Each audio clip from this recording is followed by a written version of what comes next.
Merhaba, hoş geldiniz. Öncelikle kendimi size tanıtmak istiyorum. Adım Ertan Bicil. Limat Skopje DO şirketinde elektrik bölümünün müdürü olarak, şef olarak görev yapmaktayım. Elektrik mühendisiyim ve 40 yıl aşkın bir süredir inşaat sektöründe elektrik işleriyle ilgili çeşitli görevleri tamamladım. Kompleksimiz bildiğiniz gibi 4 kule, bir alışveriş merkezi, bir otel ve bir ofis binasından oluşmakta. Ve bu total kompleks için ihtiyacı olan güç totalde 25 megawatt.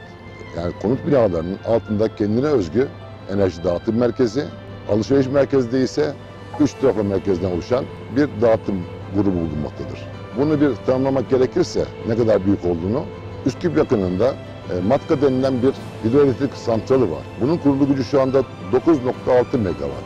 Yani bu demektir ki Diamond Skopje için istenilen, talep edilen güç 3 tane Matka santralın sağlamış olduğu güce eşdeğer. Çünkü burası Diamond Skopje.